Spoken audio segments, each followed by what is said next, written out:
I mean, what we've got that's safe. Hezbollah and Hamas now saying that they're going to activate cells across the world, and that, well, we're in the firing line, basically. Yeah. So all those thousands and thousands and thousands of thousands and thousands and thousands of registered chickens. Registered chickens? No. They're clucking hell. No, they're all registered. They are. We know where they are. But all those other thousands of dual nationality British passport holders, we're at risk. Yeah. And it's not, but the good thing is we haven't had a problem over the last however many years of unvetted men crossing the channel that we know nothing about. So at least we haven't got to worry about that. Oh, hang on. We do. So that, the problem is any issues that we are facing, I believe, are at the fault of us. Yeah. But I'm prepared to learn on this because I don't pretend to be any form of expert in this topic in particular. Yeah. However, our guest today is. Is. So let's waste no more time and let's bring on the wonderful Godfrey Bloom. Godfrey, good afternoon. Good afternoon, and great to be on the show again. And I've got to ask you now, for full disclosure, are you beholden to Lord Ali? Has he bought those glasses? No, I'm not a turd burglar, and I hardly ever go near his neck of the woods. And you won't go to his neck of the woods either. So I think that's a quite firm no. Well, I suppose that's a good place to start, isn't it? Because at the moment, what we're seeing is just more of the same. I think the difference is what we're seeing from Keir Starmer is the hypocrisy of it. They spent the last however many years calling out everything that the Conservative Party did, only to be doing the exact same thing. But so I suppose to start off, Godfrey, what do you make of Sleazegate? Yes, Keir Starmer's spending spree and the Labour Party in general. Well, I've always said, and I've said it on your channel on many occasions and plenty of other channels, including my own, they all piss in the same pot. Yeah. These people are all the same. They are all beholden only to the World Economic Forum, the United Nations, and the World Health Organization. These are their masters. Yeah. So it doesn't matter whether you vote red or blue or whatever the sandy, funny coloured thing that the Lib Dems are. You get the same thing. It's a bit like going into a curry house. It doesn't really matter whether you have a chicken curry or a lamb curry or a shrimp. It's bloody curry, isn't it? So what we get is curry every time. It's the same. Now, that's okay, but you don't want it morning, noon and night. There's nobody really fresh saying, just a minute, let's put a stop to this. They're all corrupt. They are all sociopathic. It is not possible to get to the top of a party, a political party, or attain senior office in this country, and I suspect North America and Europe as well, unless you are at least a preclinical sociopath, possibly a psychopath. And you've only got to stare at Keir Starmer's face. You're dealing with at least a preclinical sociopath. He has no concept of right or wrong. He has no concept of conscience and guilt. He is, in some form, in need of help. I'm a Christian. I believe in the Christian moral way. He needs help. He should be taken to some kind of institution in a leafy suburb and examined. He's not right in the head. Most of them aren't. But normally, most of them, if they get caught with their hand in the till, they look a bit shamefaced. They blush a bit. Not a bit of it with Starmer, is there? Or his cohort in the cabinet. Yeah. They just go, well, yes, I did this, I did that. Now, why shouldn't I? Everybody's at it. We're all crooks. I suppose you could argue that's an honest point of view. But that was what they really said, wasn't it? We're all crooks, red or blue. What are you screaming about? You voted for us, and they got a point. Yeah, they have got a point. I think, my issue with it is that, a perfect example, Angela Rayner had a big pop at Boris Johnson for hiring a photographer. However, she's guilty of doing the same thing. So my issue with it all is, they were all first to criticise the Conservatives when they were doing this sort of stuff, decorating the wallpapers in Number 10 and stuff like that. But they were doing it themselves, and it just shows that they knew exactly what they were doing. They knew it was playing a game, and they didn't really believe what was happening was wrong in the first place because they're up to it as well. Angela Rayner made the point, didn't she? She said, all politicians have been doing this for years. Yeah. Now, the funny thing is, they didn't say that before the election, did they? No. And They didn't really say must think we're stupid. Yeah. No, absolutely. And that's the biggest gripe for myself is, we've heard them complaining for so long, only to find out that they've been doing it themselves. But I think there's been a massive can of worms opened in the name of Lord Ali, I suppose, because this sleazegate then that we're seeing now, it's not going away. And I know that they would be hoping it would be tomorrow's chip paper, but it just seems to be gaining momentum, more stuff coming out of the woodwork. And we said this last time we spoke, how long do we think Keir Starmer is going to last? I think, a lot of people may have changed their opinions by then. So do you think he's going to be lasting much longer, or the 4 years, 5 years? It's difficult to say, really. The suggestion is that he can't last much longer because he's a crook. But, and here's the but, they all are, and they've all been there for years. Yeah. So nobody gets booted out for being a crook. It comes up with the bloody rations. Now, if you're really obtuse and over the top with it, as Boris was, I mean, Boris didn't make any effort to hide the fact he was dodgy. And I expect he wanted to be the supreme editor of the Daily Telegraph from the very beginning. How did that happen? Yeah. And so, give an example of this. People say, well, Godfrey, what is a sociopath? Well, it's somebody who doesn't think like ordinary people. It's somebody who doesn't have any form of conscience. And one of the cliches is it's when normally if you yawn in company of somebody else, they normally yawn as well. It's a sort of thing that we don't know why that happens. A sociopath doesn't do that. You can yawn all you like. He won't yawn because he has no form of psychological empathy. And this is the problem that we have. Cameron was no different. Boris is no different. The difference perhaps is this fellow Starmer is thoroughly unlikable. He's a real Billy No-Mates, isn't he? Yeah. And where we laugh, and we know he's a wrong-un, and we know they're all wrong-uns. Now, here's the problem. And I made this point on a podcast a few days ago. He went to America to try and persuade the Americans to okay long-distance weapons into the heart of the Russian Federation, which would have certainly triggered World War III. As President Putin said, there is a red line here, and if you start dropping bombs on Moscow or St. Petersburg, we will regard that as an act of war. Well, of course they would, wouldn't they? Absolutely. He didn't seem to get it. Now, the problem is with these people, they don't have any idea of cause and effect. No. And this is the same with Boris, who in May 2022 tore up the peace agreement between the Ukraine and the Russian Federation. Since that time, 400,000 young men have died or been maimed. He sleeps sound in his bed. He doesn't care. And these are the sort of people, if I drop a bollock or you drop a bollock, oh, whoops-a-daisy. I was in the bar the other night and somebody annoyed me and I gave him a good smack in the mouth. Oh, God, you wake up the next morning, don't you? And go, God, what an idiot. And I better go and apologise to the poor soul. Now, that's how we behave. He doesn't think like that.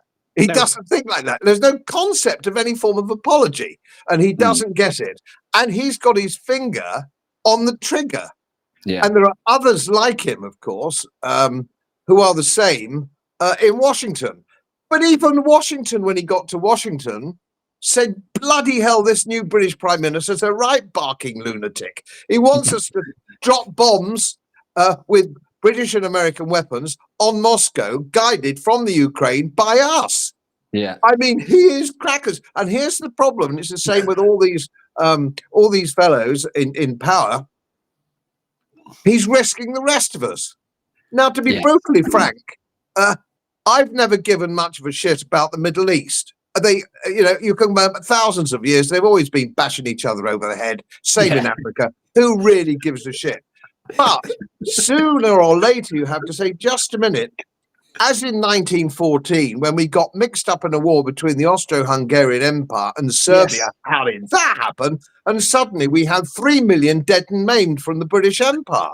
Yeah. I don't want a war over Israel or Palestine or Turkey or Ukraine or anybody else. I don't want a war. And it seems to me that they regard me as a bit of a nutter for not wanting it.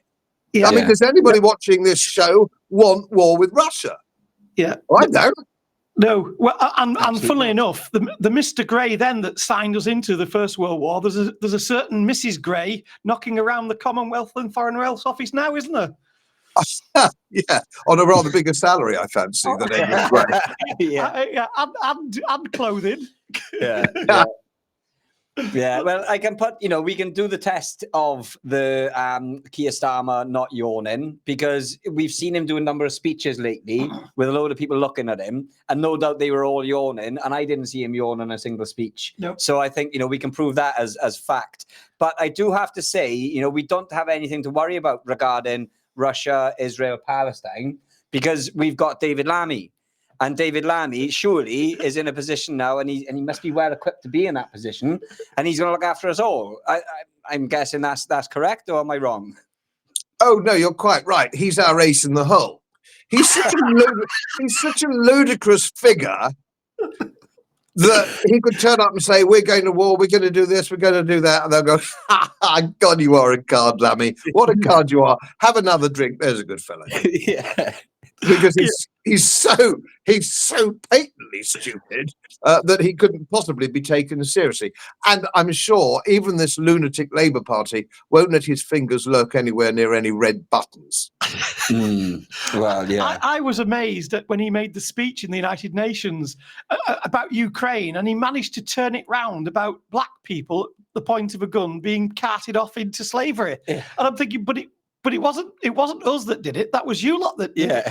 You lot incarcerated your own soul and sold them off as job lots. Thank you very much. But this is what he does, doesn't it? And he did it more recently as well, where he reverts everything back to Black Lives Matter, pretty much. And Black History Month that we're in now. So that's what's important to remember now when he's going negotiating with Joe Biden, or when he's being not allowed into Israel because he's caused problems there as well. Yeah. He's just gonna fix everything because he's got the political nuance to do so. Yeah, I'd love to have been the fly on the wall in the Trump dinner in Trump Towers with Lamy and the Prime Minister. I wonder what the backdrop would have been. Well, it makes you wonder, doesn't it? Because it would say, let's say that black slavery came back. I wonder who would pay more than 50p for Lamy.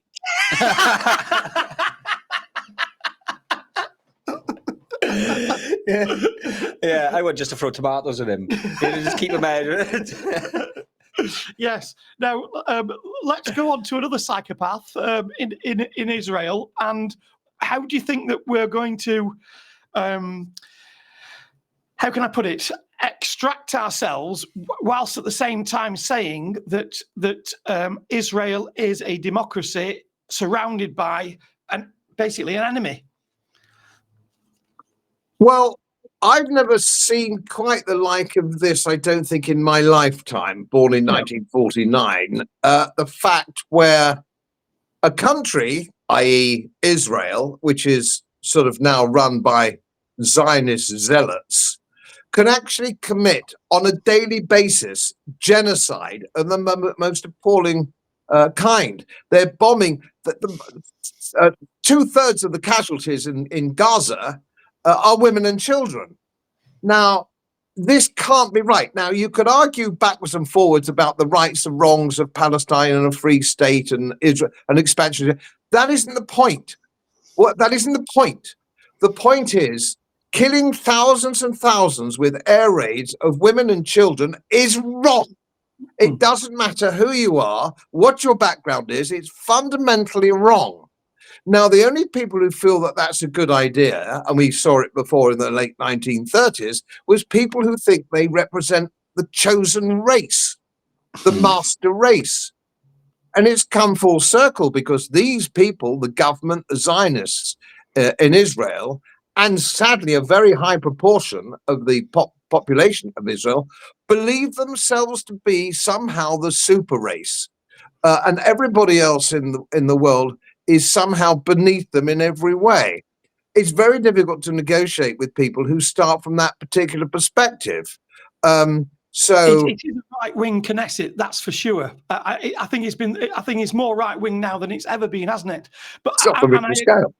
I agree with you that how can they take out one terrorist in a flat and only kill that terrorist, and then in the same afternoon they drop a whole block of flats and they miss. So when they say that they're strategically taking out terrorists, that cannot be true.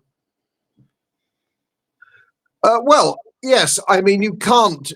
I mean, we were at fault, in my view, and I'm a military historian, as you know. I believe we were at fault with Harris's bombing campaign in the Second World War. I think that was immoral. I think the raid on Dresden was immoral. And I do not criticize the young men who were those air crews, because in a war, you do as you're told in a war, if you're air crew or whether you're military. And I know I have a small, modest military background, so I don't blame them. But you have to blame the politicians, the senior populations, and I include Churchill, to allow that to happen. It was morally wrong. And the whole point of the bloody war was to take the moral high ground, if you will, and we lost it by that kind of behavior. Now, what do we do? Bomber crew. Exactly. How do we stop this? Well, first of all, we stopped supplying Israel from Cyprus, the British base in Cyprus, Al-Qatari. We've got to stop doing that because we're part of this. We've also got to say to ourselves, we want no part of this. We made, and if you look at the letter from Bonelaw to Lord Rothschild, and look at the paperwork in 1917 on what the concept of an Israeli state would be, or a Jewish state would be. And it was made very, very clear to Lord Rothschild, and it's very easy to Google it up, that without any doubt, they were not to impinge on the liberties and freedoms of the Palestinian people. They were to respect those rights and so on and so forth. And that was the deal in 1917. And that has been moved away from totally now. And of course, so that gives you Gaza, that gives you the West Bank, which is dealing, of course, in genocide. And of course, the other problem. Sorry, Godfrey. Also, at that time that was written with Lord Rothschild, in the Lebanon, there was something like about 53% Christian, wasn't there? Now there's virtually nothing there. There's certainly, yes. Oh, yes, indeed. But they were, generally speaking, getting along quite well. They were, yeah. The Palestinian Arabs, the Lebanese Christians, it all was a melting pot which worked quite well, counterintuitively perhaps. It's only when the Americans and the Israelis got together to set everybody at each other's throats that this started to take place. And of course, they thrived on that, keeping Sunnis on one side, Christians on the other, Shias on the other side, and keep the pot boiling and all the rest of it. That's been going on now for some time. That's falling apart now, because it doesn't matter whether you're Shia or whether you're Sunni, or indeed whether you're Coptic Christian. You have to say to yourself, there is no religion which justifies, except Zionism, the mass murder of women and children. There is no religion that supports that. And so it has to be fundamentally wrong. Now, here's the problem that we have. All the banks and all the media are owned by Zionists, and they're self-confessed. This isn't a conspiracy theory. No. People like Lord Cameron are quite upfront about the fact they're Zionists. And so this means that the Zionists can do no wrong. They can do no wrong. And it means everybody who's getting their TV, their BBC or their Sky, and the same as in the Ukraine, of course, is getting one side of the story constantly, one side of the story. So I don't know anybody watching this clip. I don't have any neighbors or any friends at all who think genocide of women and children in Gaza is a good thing. But what I do want to, what I think we should be doing if we had a sensible government is saying, look, the problem is with Israel, and it's backed by the might of America, whatever that may be, we must withdraw. We must withdraw. And we will close any bases which are in support of this genocide and what's going on now in the Middle East. We've got to stop that. And we have to start tidying up our mainstream media, so people aren't being fed this bellicosity of the far right in Israel and the lunatics in Washington when it comes to the Ukraine. We've got to stop this so the man on the Clapham omnibus becomes better informed.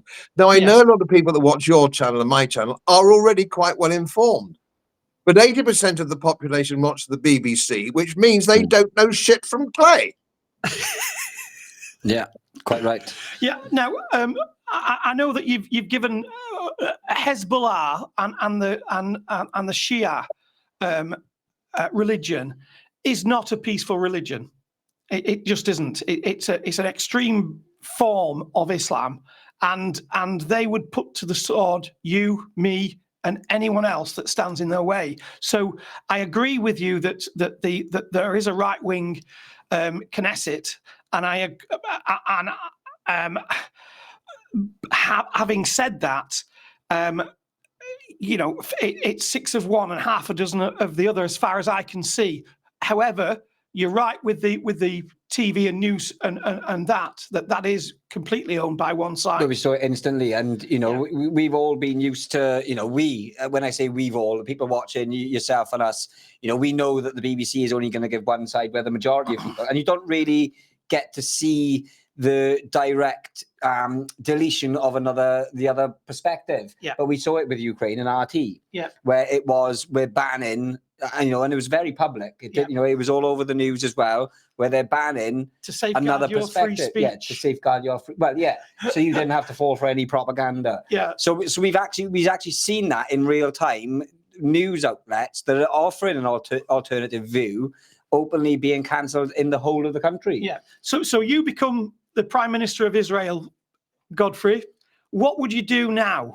How would you reel back what's happening, and what would you do in order that you've got a neighborhood around you that doesn't want to see your extermination?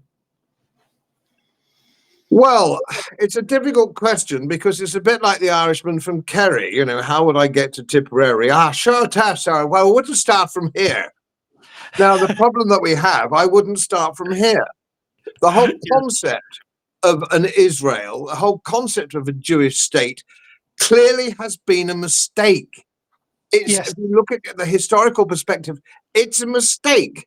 Yeah. And what we need to do is admit that it's a mistake. It's unsolvable. Nobody in Israel, nor their government, want a joint state, a joint Palestinian state, which would be the natural answer if that could be done. But the Israelis have made that very clear that it's not going to happen. A joint state. Sorry, do you mean a two-state solution or a joint state? Oh, joint state, two-state. It really doesn't quite matter how you do it. But as nobody wants that, it can't fly. And because the Israeli state can only exist with the support of the United States, which in itself, sadly, is an unbalanced state these days, totally Congress-owned by two things. Congress is owned by Israel. They openly boast about these matters, and the military-industrial complex. They are all bought and paid for. So it's very difficult to know how it can move forward. And of course, but if you look at your history, you'll find that Islam was not always thus. And Islam is perhaps like the curate's egg, you might argue, it's bad in parts rather than good in parts. But you see, Islam, the Moors, for example, in the Middle Ages, so on and so forth, are actually quite advanced societies. Yes. And if you visit, I was at military college with chaps from the Oman, Emirates, and so on and so forth. These people are completely different from some of the head cases that we come in getting on the boats and from Pakistan and some of Yes. the or the Horn of Africa. They're not Yeah. the same people at all. No, And they no. say to me when I visit Oman, which I do occasionally, or the Emirates, they say, why do you let these people in? They bloody well don't get into the Emirates. They don't get into Oman. They're all head cases. Yeah. And the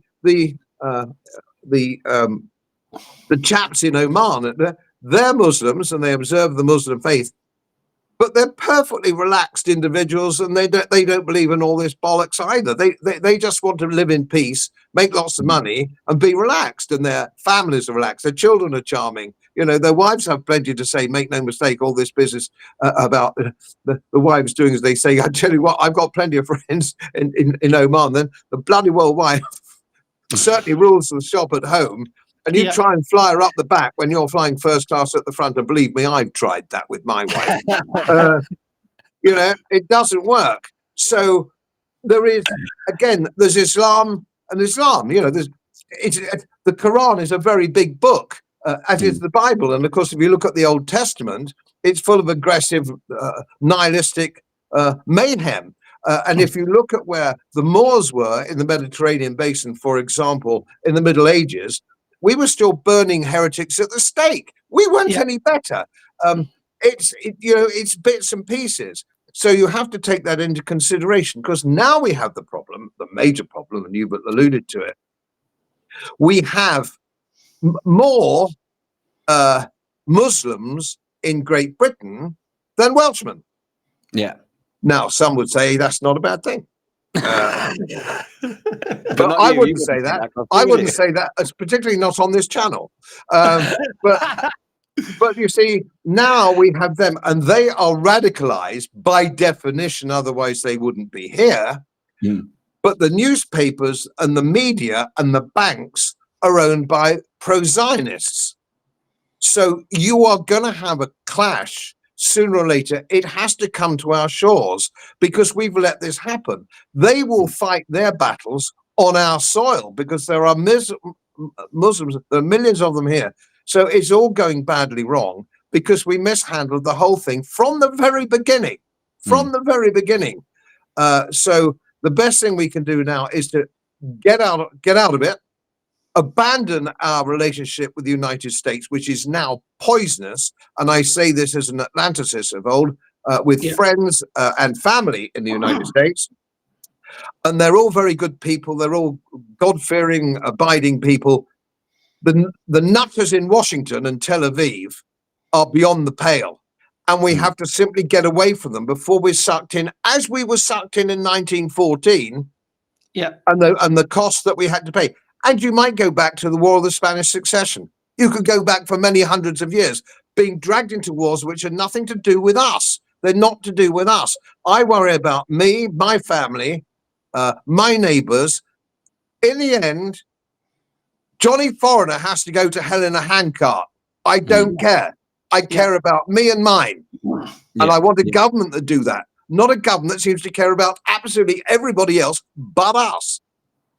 Yeah, and that's exactly it. That's when I said, at the beginning of the show, I think there's a lot of concerns from people at the moment from how this is going to escalate. But I do believe that what people are concerned, the reason people are concerned, is because it's our own fault, because of the way we as a nation have handled this. And I think one of the real wake up calls for me was when we heard about Hezbollah awakening their cells all across to attack any friends of Israel, meaning UK, America.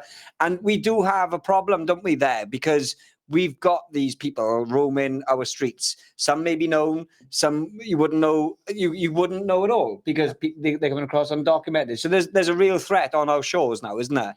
Yeah. See, I think we had a golden time, Godfrey, with the Third Crusades, when we captured the whole of Tobruk, Libya, Egypt, Jerusalem, Palestine, and we controlled it. It was great. But I'm a romanticist. Well, I have to say, of course, I think that was 1917 we're going back to there. But the point is, what we've got to understand is that we are no longer a major power. We're a very ordinary provincial power now. Our empire has gone. Our armed forces are now extremely small, and threatening Russia is really quite ridiculous. As some of both parties seem to say, we're going to teach Russia a lesson. I mean, really. I mean, it's like me walking up to Mike Tyson and saying, "Look, if you're not bloody careful, I'm going to kick you right on the shins." You know, they laugh. The Russians are laughing. We don't have anything. We don't have anything to fight with. And funnily enough, now the Americans are much better. They've got aircraft carriers and they've got aeroplanes. All this. But we're in a situation, of course, they could be sunk. The reason they're in the Western Mediterranean half the time is because they can be sunk by a bunch of spear-carrying Houthis in the Yemen. They've been given some latest kit for $10,000. And this, all these things. And I said that, I may have said it on your show, going back some time ago when they launched our aircraft carriers. They've been redundant since Okinawa. Yeah. They've been redundant. Aircraft carriers, the game now is drones, hypersonic missiles and submarines. That's the game plan. And it has been for some years. So the whole thing is utterly ridiculous. But we don't seem to have people in command or in high politics who fear war. I was a youngster in the 1960s, teenager and all that kind of thing. Everybody was very, very frightened about a World War III, a nuclear. We were all very frightened. We had different ways of thinking we could avoid that. There were the ban the bombers, and there were the Contra side of it, and all that. We all had our own view, but one thing we all brought us all together was that we were all frightened of a world war. We don't seem to have any politicians at the moment who are frightened of a world war. And the reason that Starmer, when he got back, wasn't allowed to play his game with long-range weapons wasn't because he was politically cut off. He was cut off by the Pentagon. It was the Pentagon that said, "You're crazy. Do you know what that would entail? And we're not ready and we can't do it." Not the politicians. The politicians, and still might go with that. I don't know. But that is the problem. Politicians don't understand business, people. They're widows, aren't they? As I said before, they're all psychos. But I'm old enough to remember when Peter Sellers in Dr. Strangelove, when that film was an iconic film. They ought to run that again, but of course. Who's going to run it? Not the BBC. No, won't be Sky TV. It won't be Channel 4. But we need to revisit that. But the kids today, the kids in the 70s and university graduates were marching up and down for this after misguided. They were misguided, but they cared. The kids at universities, they don't seem to care. I don't know whether they're all gangered up, possibly, or pissed. I don't know. But there's something wrong in our universities, isn't it? They're not only ignorant, the faculties are ignorant. They all seem to be just damn stupid. And I include some of our top universities, with a few exceptions of individuals. Yeah, no, absolutely correct. And I think, it doesn't help when you've got people like David Lamy who will say, Putin warns, if you fire rockets into mainland Russia, into pretty important areas, we're going to see that as an act of war. And David Lamy comes out and says, "Oh no, he's just grandstanding. It's not true. It's just an empty threat. We don't need to worry about him. We're not going to be bullied by him." And it's like, well, if he wanted to bully you, unfortunately, you are going to get bullied by him. You can't do anything about it. But it's the false reassurance that we're getting from the politicians as well. Because in my opinion, I've got 4 children. And, it does worry me that we could be dragged into, and their future could be, really affected by the decision-making of these politicians. But it's the false reassurance that they're providing as well. And they know it's false. So they genuinely are playing politics. It's like a game of risk for them. It is just like a board game. They know they're going to be safe. But it's all of us. I mean, Godfrey, you know that we've got nuclear submarines, 4 of them. One is on watch somewhere in the world. We can't man the others. We've got no crew. And if we've got crew, and the problem is that we've got when one's coming in, one's going out. So the Russians know exactly where we are, more or less at any time, really. And on those boats, is it 38 missiles that we've got on there? Because we've concreted in the other we've denuked on some of the boats. This is the stupidity of it all. Well, it's the old game, isn't it? Well, I think we'd be taking a knife to a gunfight.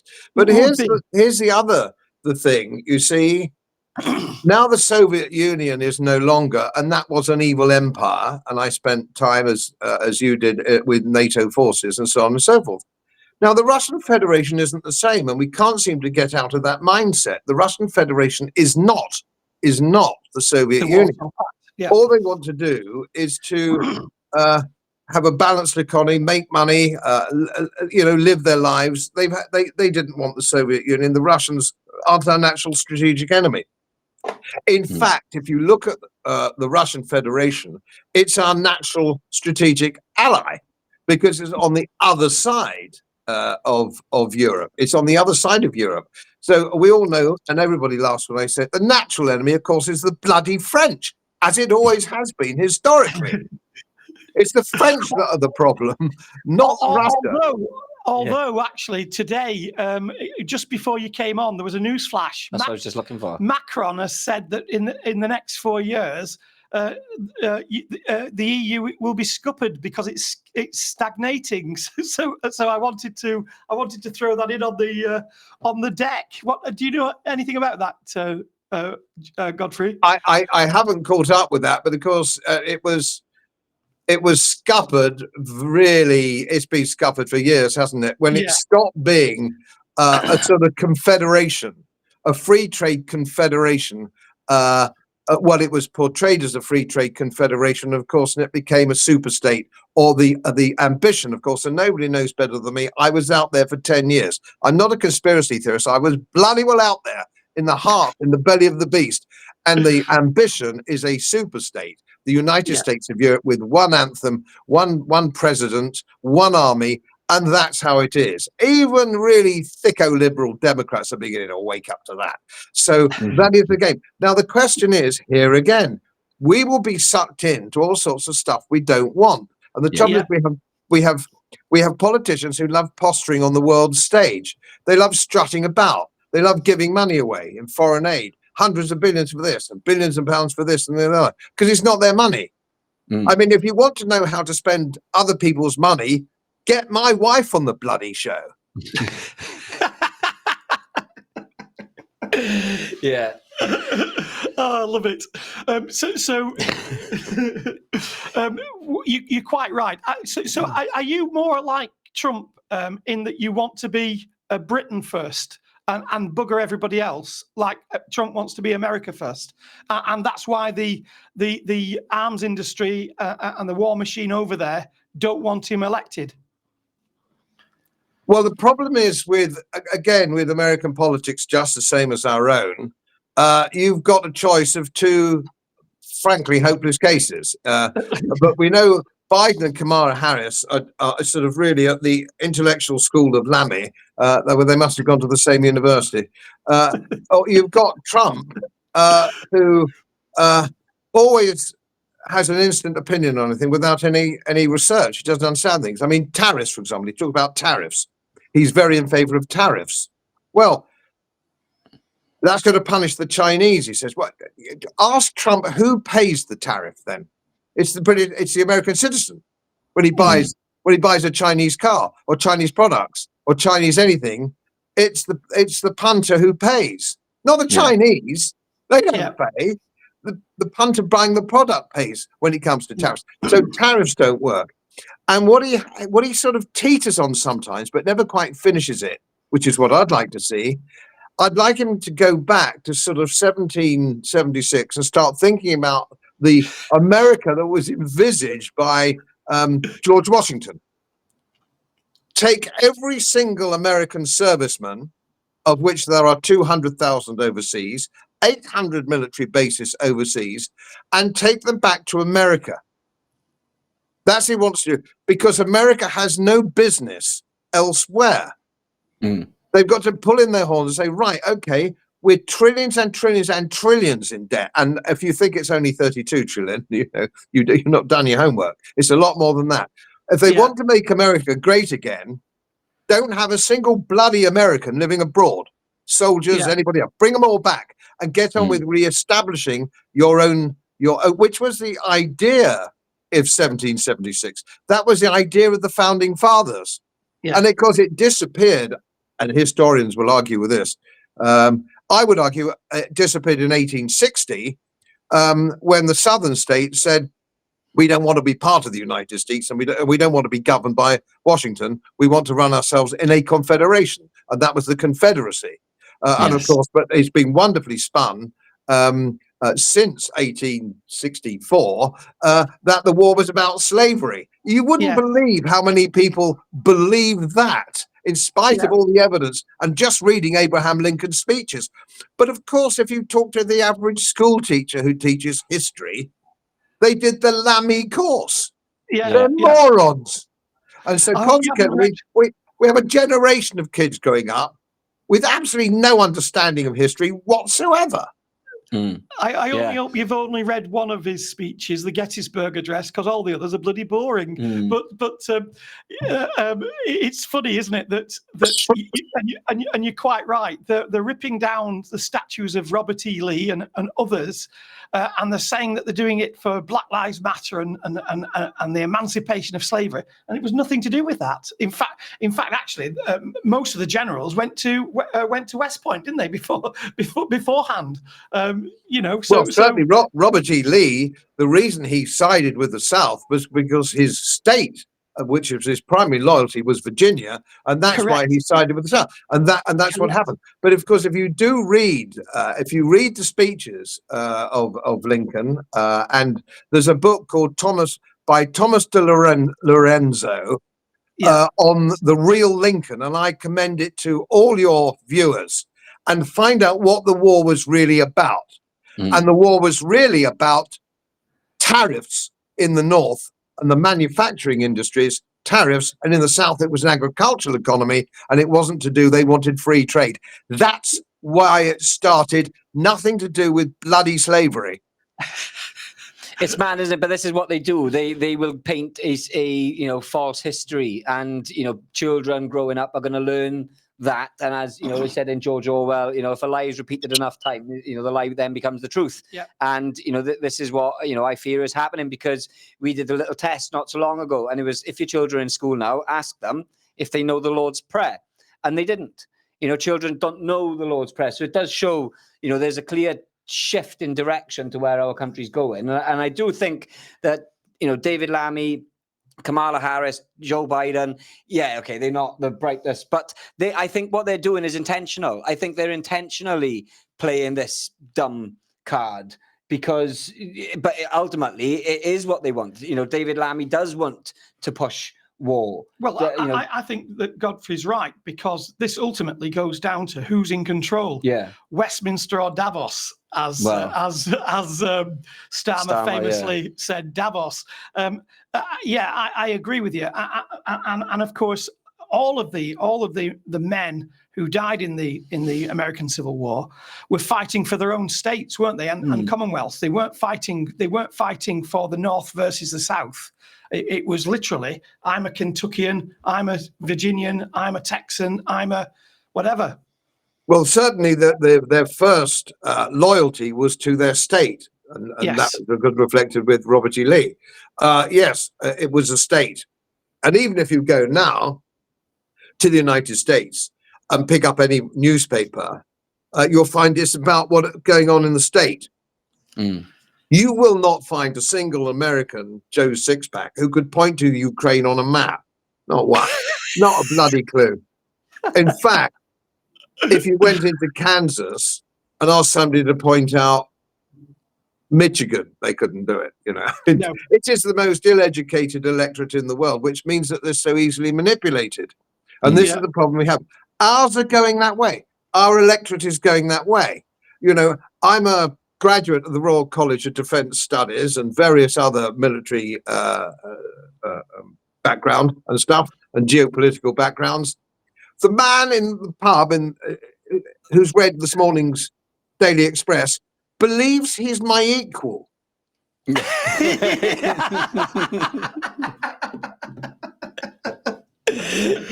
Oh, I've got to use that as a put down. But you're absolutely spot on, because that is what you get. You get the Guardian, the gift book for the left. That's where they get their sources from. Everything is sourced from the Guardian. Almost. But that's not lopsided at all, is it? No, not at all. Well, so we've done the Lamy, we've done the public money spending, we've sorted out Israel, we've sorted out Ukraine. Is there anything else that you want to? Well, what I want to know is how safe are we with the way things are going? How do you see this escalation? How because it's only going to escalate as far as I'm concerned. I can't see any de-escalation anywhere as it stands. What I know it's a hard prediction to make, but what do you see the future holding? Well, I think if Trump does get elected, he does have somebody in his cabinet who has got a brain, and of course that's Kennedy. Kennedy understands the problem with Big Pharma, the problem with abort Congress. He understands. It's possible, therefore, that he might be able to take Trump aside and actually explain to him how many bees make five. So there's more chance. There's more chance if Trump gets in. For us, I would suggest all you can do now is look after your own family. And I did a podcast on this the other day. You have to stock up, first of all, the food threat. They must control the food supply, which is what they're doing. Listing your chickens. Where are your hens? Where are your bits and pieces? Where's this? Are your cows farting? That's 35 pounds of fart. And all that kind of thing, which is going on in Denmark and is going to go on here because they all piss in the same pot. So this is the problem we have. So what I would suggest is, and I've suggested it without fear or favor, you must have a very serious supply of tin food. You must have a serious supply of things like candles or bottled gas. Get rid of paper money. You've got to have gold sovereigns or half sovereigns or Britannias if you can afford them. And I know not everybody can. Not everybody can, because gold has stood the test of time for 5,000 years. So you must look after your own. You've got to go back to almost the beginning of the Dark Ages. You look after your own kids. You need education has to be home education. You can't trust your children to the state education system because it's full of idiots and politically motivated dung heaps. So this is the problem that you've got. You've got to hunker down, share the cost with your neighbors. Share the cost with your neighbors of home education. You can buy an old school maths teacher, for example, or French teacher, or whatever it is you want. You can buy them for 50 quid an hour, 40 quid an hour. And if you all chip in, and somebody's got a big dining room, that's a job done. You can do it with half a dozen kids. So that's the way forward until we come out of the new dark age. Now, there's one thing that history shows us is it's very difficult to come out of a dark age if your population is unstable. So you Taffers were all pushed up into North Wales by the arrival of the bloody Anglo-Saxons and the Romans and everybody else, which is it's all Anglo-God, because that's all British. That's how we used to speak. So you have died up there. And then the Anglo-Saxons turn up. Then the bloody Normans turn up. So, and now, but at least they did adopt Christianity. They were here to add to the community. They were here to build it over hundreds of years. A system of law, which, funnily enough, was still Anglo-Saxons even after the Normans arrived, because it was the best system of law, and still is, is. How you deal with people coming from parts of the world who have no concept of a free society or our institutions or anything else. It's got nothing to do with skin color. Before I say I'm a racist. No, it's nothing to do with skin color. It's to do with what you believe in and what ethos you have as an individual, because at the end of the day, we are individuals. We are individuals. All this, for the benefit of the state, and the state needs is bullshit. It's individuals. If it's good for us as individuals, it's good for the state. And you cannot absorb thousands and thousands of people whose attitude to social interaction, who consider that the ownership of women, different diets, different religions, different everything, who are determined not to integrate. They don't want to integrate. They didn't come here because, like, 200 years ago, 150 years ago, people who went to the United States to have a new life in the free world, the land of the free, and all that kind of thing. They didn't come here like the Huguenots did in the 1600s and 1700s, and people like that, and the Scottish Enlightenment, and so on and so forth. Coming here because this is freedom of speech. We can do this. We're free. We're free here. We can set up here, and that's a good thing. These people aren't coming for that reason. No. They're coming here for the freebie weebie weebies. Yeah. And if you can get into a 4-star hotel, you move in, you've got a bit of pocket money and 3 square deals, go, bloody hell, I'd settle for that. I'll have some of that. It was better than a lot of people in the UK are actually getting. Exactly. Yeah. Do you know what, Godfrey? Because we've come full circle now. Dan, a couple of months ago, saw some chat, and they said that there's only 4 million Welsh people, and we could easily. Well, yeah, this was it was I can't remember it was a branch of the 5 Pillars Twitter page, which is quite an extreme account as far as I'm concerned. And what they've said is there's 3.3 million people in Wales. There's more Muslims in the UK than there are people in Wales. So we could just all move to Wales, take control politically, and then we've got our own Islamic country in the UK. So, and that isn't really that hard, or impossible to imagine, is it? It's it could be easily there for the taking. Well, one has to then beg the question: how could they form a government which is worse than the one you have in Cardiff? Yeah, I suppose that's true. Well, actually, it probably hang on, I got me thinking now. We wouldn't see any more of this, LGBTQ year. It's been LGBTQ month for about 2.5 years in Wales, and it's supposed to have lasted. So we see the end of that. Yeah, Drag Queen Hour. Drag Queen Hour will be gone. Yeah. They'd be off their heads to do it. Instead of Pride Month, it'd be Stone Month. Well, actually, yeah, right. Okay, I need to make some calls. We've solved the political problem in Wales. Yeah, we've solved it. Cheers, Godfrey. No, but in all seriousness, it is. It's not an achievement, especially with the way things are going, with the Welsh government saying, look, come to Wales, it's a nation of sanctuary, everybody's welcome, you're going to get rubber stamped, you're going to get your allowance to stay, you're going to get your status, we'll give you a house. So so it's not really that hard to imagine it happening. Yeah. Because they are all going to vote one way. At the moment, all they do, they vote Labour. That is the one way they vote. Yeah. But that could change over time. Well, I have my holidays in Wales every year, as you know, and we were just in mid Wales just a few months ago. I don't know how this works, but the sun always shines in Wales for us. I don't quite know why that is. And we've been going for 10 years. 10 years, always sunny. And we get back, we say, where have you been? We go, Wales. They go, oh, piss off. And I tell you the funny thing, we'll finish on this, I think. Whenever I go to a market town in mid Wales, we were in one. It wasn't far away from Welshpool, going in towards Central West. I can never pronounce it. It's all bog and all the rest of it. But we've got double L's up front and all that kind of shit. But anyway, it was fantastic. You're going back in time. Everybody's polite.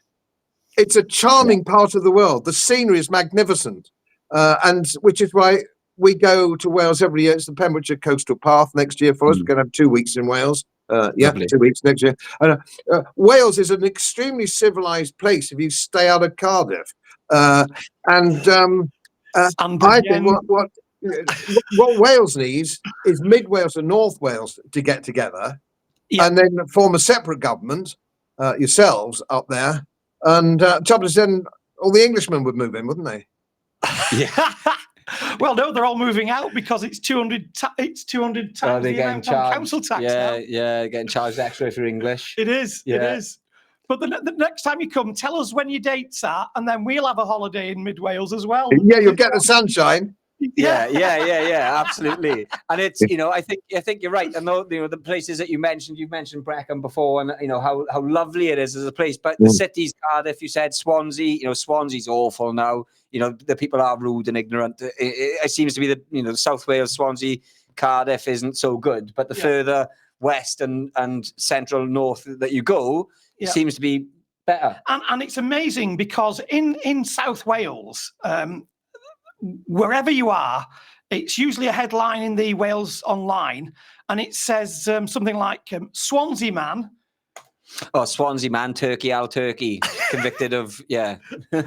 Convicted of rape. Yeah. You know, and they don't actually say he was a failed asylum seeker or an asylum seeker or whatever. You know, there's always a Swansea man or Cardiff man. Yeah. It's funny. Somebody's just posted up there. Sean Keenan, by the look of it, he just posted up. Said, "When you're coming to Llanelli, Mr. Bloom?" And I said, the last time I was there was with Blackheath Rugby Club, and I said, "I'm never going to the bloody place ever again." We got completely murdered, and we've got. I tell you what. If you think Starmer and his crew are psychopaths, you want to have a look at the old Clethley front row. Jeepers, creepers. Excellent stuff. Well, Godfrey, thank you very much again for jumping on. It's always an absolute pleasure having you on the show, and we'll absolutely look forward to having you on again soon. Great pleasure. Fun as always. Look forward to it. Excellent stuff. Godfrey, thank you very much. Have a lovely day. Bye-bye. There we go. Excellent. It is, isn't it? And you know, every time we have Godfrey on, you just laugh, and you know, you're talking about serious things. I'm aching. Yeah, the quality's dipping a little bit there, and I don't know why it's doing that. But so that was a great show, and you know, it's great to get the alternative perspective, isn't it? Because everybody is now fed up of hearing the BBC rhetoric and everything that you normally get from the mainstream media. As most of you know, my work is very heavily independently research-based, and I get my information from all over the world. It would help if you press the subscribe button and the little bell next to it, because the more subscribers I have, the more likely it is that international independent research institutes will share their material with me. It's most helpful, and then of course I'll automatically share it with you. So, surprise, won't cost you anything. Thank you very much.